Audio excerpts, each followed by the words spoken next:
I'm going to throw something, right? Let me know if it works. It's not going to work. 3, 2. This is Nick. This is Jack. It's Tuesday, TBOY Tuesday, September 10th. And today's pod is the best one yet. This is a TBOY. The top 3 pop business news stories you need to know today. Jack, what do you think? Should we just say it? Let's just say who our special guest is for our Seattle Hotline show. Let's just say it. The surprise. Tori? It's Tori. Yeah, we got Tori coming. Yeti's Tori Dunlap is our surprise guest for our live hotline show in Seattle. The financial feminist herself. We are joining her in her home city of Seattle. She's got a legendary book, a legendary podcast. It's all called Her First 100K. She's fantastic. We're going to have her on the show. She turned like $50 into $1 million.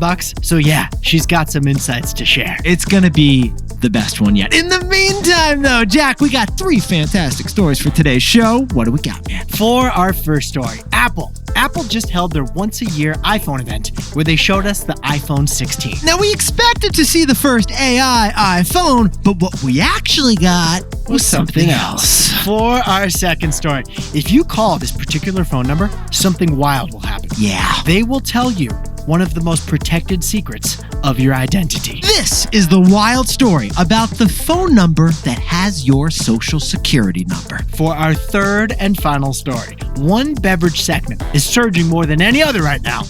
Electrolytes. Electrolytes! Barcode, Element, and a whole bunch of other brands have figured out how to beat Gatorade on their own turf. But Yetis, before we hit that wonderful mix of stories. Fantastic mix of stories. No one else is doing this mix today, Jack. Last spring, one of our most popular podcast episodes was about Japan's diaper drama. Japan's diaper drama, because Japan's diaper companies are now selling more adult diapers than they're selling baby diapers. It's a wild twist on the major demographic trends happening in developing economies. And more people are aging, fewer people are having babies. But the latest twist involves babies and puppies. South Korea has the lowest birth rate in the world, and yet South Korea has the highest pooch rate in the world. Koreans are having fewer babies, but more puppies than ever. Korea is having fewer coochie-coochie-coos and more shih tzus. Well, this economic contrast between babies and puppies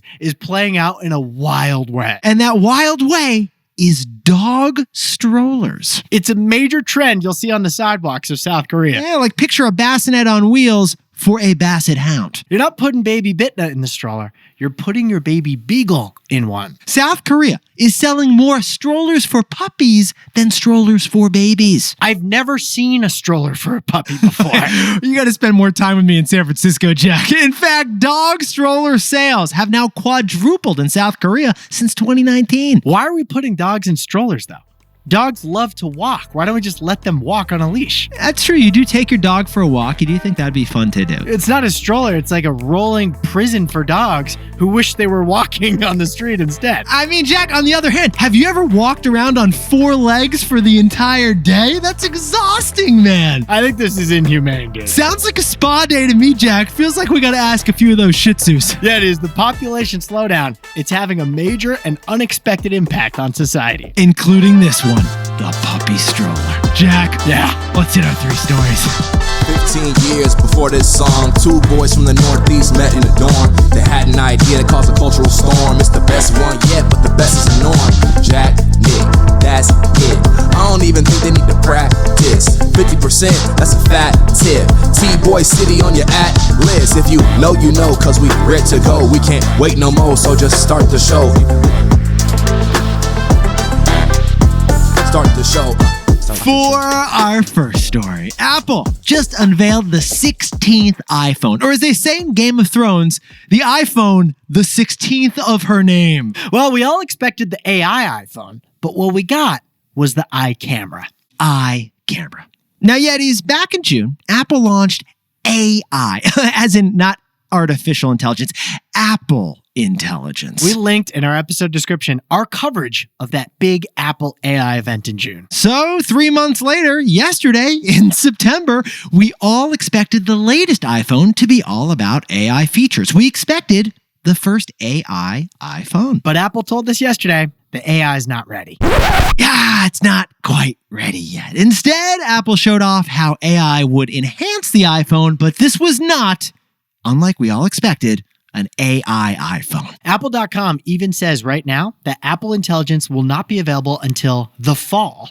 And even then, it's only available in beta version and only in English. And now, Jack, what's one reason why Apple may not have gone full Apple Intelligence on the new iPhone? According to a new marketing study, people aren't into AI marketing yet. According to the Journal of Hospitality, AI powered in a product description actually lowers the customer's intent to buy that product. Like, apparently we haven't had great experience with the AI lately. We're a little sus. But either way, the focus of this new iPhone wasn't on AI. It was actually on something else. We'll get to that in a second. But first, we should quickly tell you about all of Apple's other products because they got updated too. Yeah, the iPhone is only 50% of Apple sales, so 50% of the big Apple event was on non-iPhone products. And shocker, Apple announced that every one of those products is going to be a little bit bigger, a little bit higher definition, and yet somehow lighter and thinner at the same time. Every year. Jack, let's jump in TBOY style. What are some examples here? Apple's AirPod Pros 2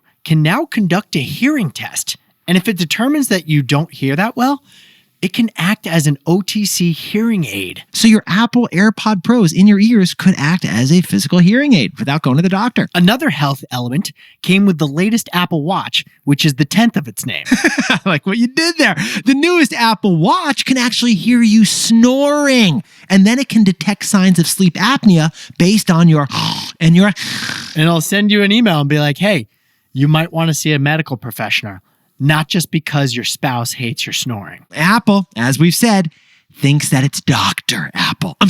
Dr. Cook. And finally, the AirPods Max, which are like $550, the over-the-ear headphones ones. Oh, those are big. They come in creamsicle. What a lovely color. We've been saying for years, we need a softer palette. But yeah, it is. We know what you're thinking. We were wondering it too. If the AI iPhone wasn't really an AI iPhone, what exactly was it, Jack? It was something else. Yeah. And here it is. It's our takeaway. So, Jack, what's the takeaway for all our buddies over at Apple? It's not the AI phone yet. What we got yesterday is the iCamera. Now, Yetis, Apple themed this product launch event to be a glow-up, but the iPhone actually got plastic surgery. Because the biggest updates to the iPhone were physical. Yeah, they were physical. There's a big new physical button on the side of the iPhone 16 that's all about the camera. Below the power button is now a physical camera control button that can be touched, it can be swiped, and it can be tapped. It now lets you pull out your phone and snap a picture immediately. Yeah. You don't need to unlock your phone or use the touchscreen to use your camera. In fact, you can now point the iPhone camera at a restaurant and it will let you make a reservation at that restaurant. Because it'll look it up for you. Or you can point that camera at a dog and it will tell you which breed of terrier that dog is. Even if that dog is in a stroller. So the way we see it, Apple is positioning the camera as the star because the camera really is the star. Cameras are what sell iPhones these days. Yeah, the average iPhone sold is closing in at a price of like $1,000, which is $200 more than your standard iPhone. That's proof that Apple is upselling the typical buyer to the Pro version. And why would someone want the Pro version of the iPhone, Jack? Because the iPhone Pro has such a good camera. So Yetis, maybe next year, the iPhone 17 will grace us as the AI iPhone, first of her name. But right now, it's really the iCamera. For our second story, this one's wild. There is a new startup that found your social security number on the dark web. The name of the company is Cloaked. Yes. And they have the wildest marketing strategy of the year. Yetis, pause the pod. Put down what you're doing and call this very specific phone number. You're going to need to sit down. It's 855-752-5625. Jack, why don't you repeat it one more time for the besties out there? 855-752-5625. All right, we'll let you hit that up, Yetis. Here's what's going to happen. Talk to me, Jack. There's going to be a voice on the other end of the line, and they're going to say your full name. They're going to say your home address. And then they're going to say your social security number. What? Yes! Sit down, stand up, and freak out again, Jack. They're actually only going to say the first 3 digits of your social because it'd be reckless to say the whole thing on the call. But still, we tried it, and I heard what? And they were right, Jack. Somehow, the people behind this number Know your social security number just from your phone number. Now, Yetis, Jack and I jumped in TBOY style. We called a second time, but it only worked once. For security reasons, they only let you do it once. They actually say on the call, this message will self-destruct after you call it the first time. Which made it even scarier. It sounded more legit, actually. Yeah, but still, add it all up, and a mysterious number knows your most intimate, your most private, your most personal financial data? Just because they have the phone number you're calling from. I mean, it's like Ron Burgundy and Anchorman. I'm not even mad. I'm just impressed, Jack. And if you want to hear your social security number spoken on a phone, we put the number in the episode description. Send it to your buddies, scare them a bit. Jack, I dropped it in my family text chain. My father-in-law, I think he called a lawyer afterwards. I'm afraid to call it. I know you are. I know. But Jack, can I tell you how I felt when I called it the first time? You ready? I felt confused. I felt violated. I felt surprised. I felt shocked. And then you shared it with me. I shared it with everyone I know. Yetis, this privacy violation has turned into a party trick. And that's the point. Yes. Because this is a business. The company owning that phone number is a startup called Cloaked. Yeah, Cloaked. They are a personal security company that protects your private information. They're based in Boston. They've raised $25 million in venture capital.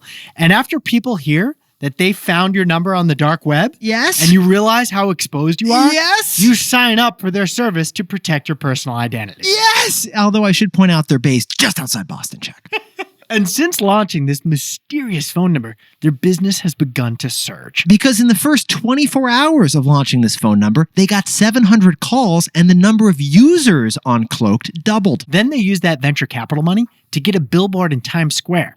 They said, call this number and you'll hear your social security number. The business surged. Because when they posted the number in Times Square, their user growth grew by 10x. We call it the Alice in Wonderland strategy. Yes, we do. They're using mystery as marketing. Because that phone number, it's like a rabbit hole, isn't it, Jack? And like Alice, you have to go down it. And when you see it, you start paying $9.99 a month. Oh, you are hooked like a rabbit. So, Jack, what's the takeaway for our buddies with the mysterious social security phone number over at Cloaked? Advertising is really vibe-vertising. It all comes down to a feeling.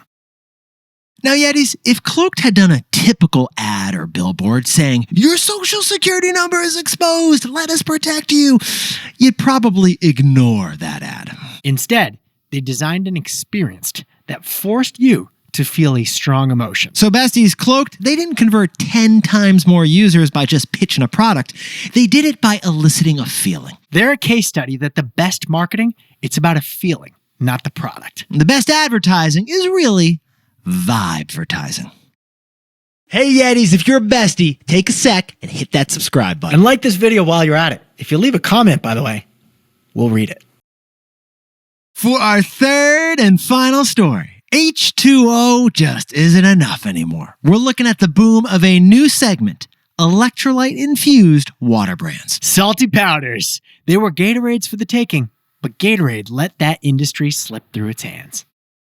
Yeah, it is funny thing. The fastest growing beverage in America is not a beverage at all. It's an ion. You first heard about electrolytes that one time you had diarrhea as a kid. And what was that, Jack? Your mom hooked you up with Pedialyte. Yeah, it is Pedialyte. It is as dense as the Mediterranean Sea with electrolytes to rebalance your fluids when you were a little baby. Funny thing though, Pedialyte is also used to treat hangovers. But the company was uncomfortable marketing as such. That's right. Pedialyte actually had an opportunity to promote and position the product for like college students, but they didn't want to touch that segment, did they, Jack? They didn't. So they left the door open to someone who would touch that segment. And with all that demand for hydration among drinking college students, Liquid IV jumped into the market in 2012. Liquid IV put the hydration that you sweated off on the dance floor directly back into your body. Our buddy Timmy was a power user, and Liquid IV took electrolyte drinks to the next level. But in recent years, the marketing of these electrolyte drinks has shifted. The industry of electrolyte drinks has gone from the dance floor to the daily routine. From hangovers to just something you sip in the morning. To just hanging out, Jack. Yeah, just hanging out. Sherwood actually found 4 startups that have all raised major money and received major traction just by selling salty powder drink subscriptions. First is Barcode, a new bottled drink that just raised $100 million in venture capital money. Yes, they did. Then there's Electrolyte,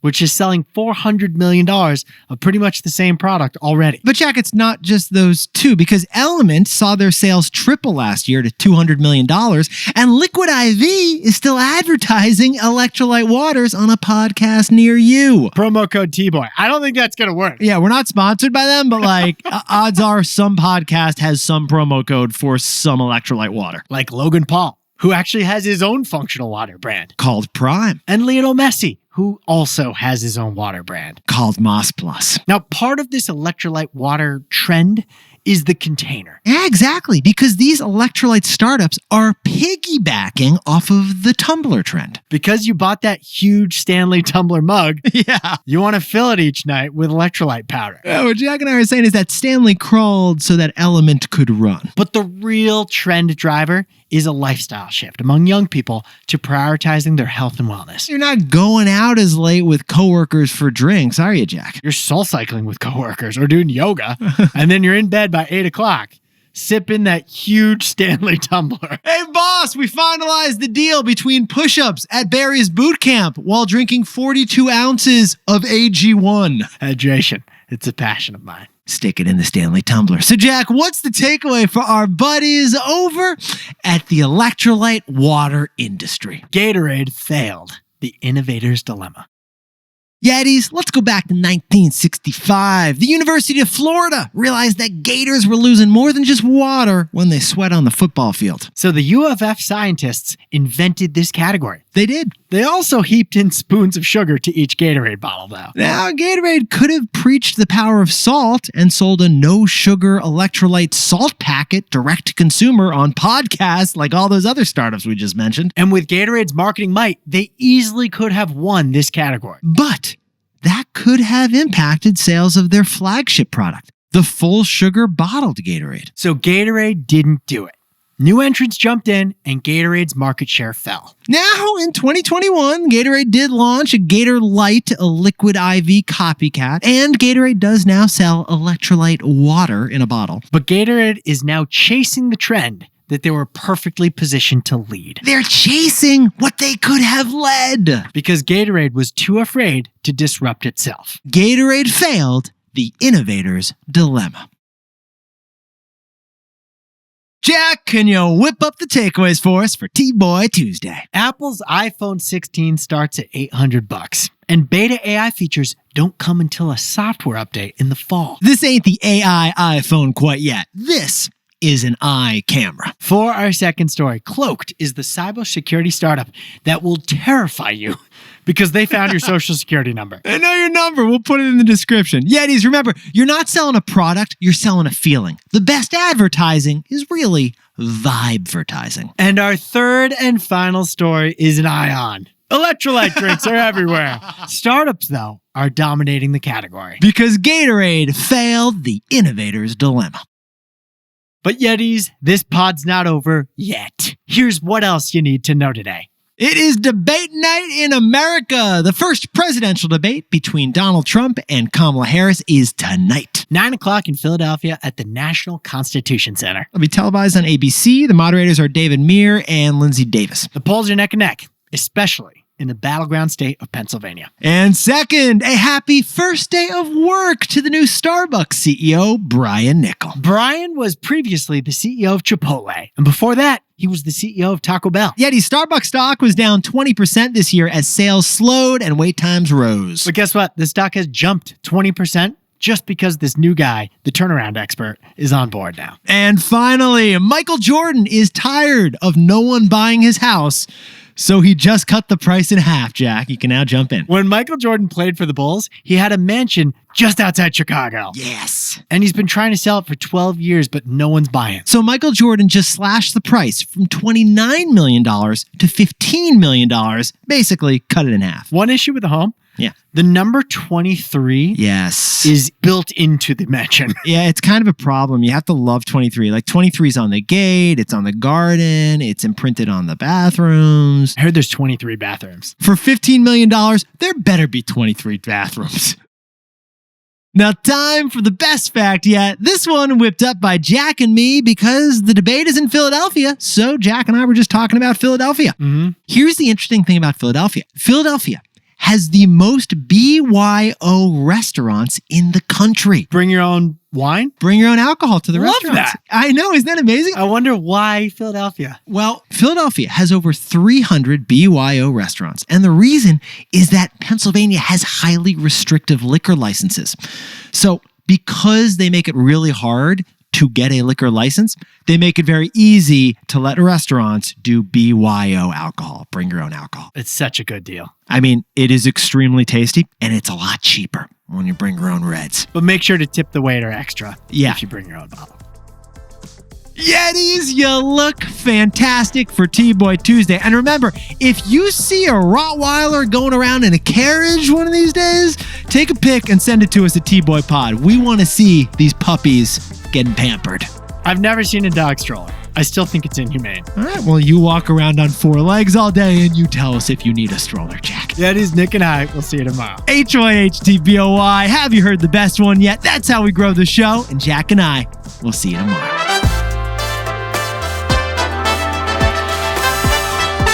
And before we go, congratulations to legendary Yetis, Nick and Martha Kramer. Jack, what's the big birthday? My brother and my sister-in-law just had twins. Double that diaper subscription, Jack. These are grandchildren number 7 and number 8. Nick, congrats on going nuclear with the family.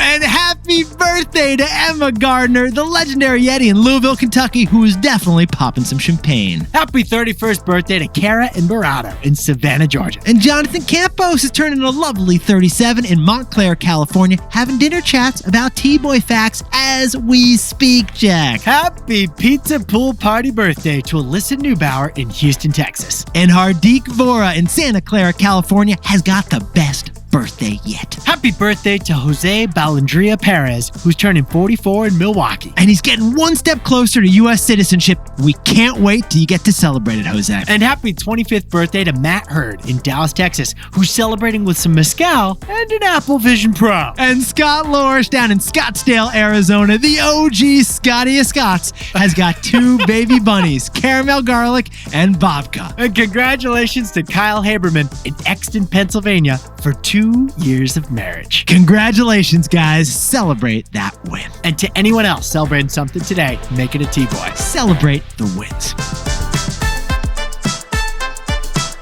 This is Jack. Nick and I both own stock of Chipotle and Apple.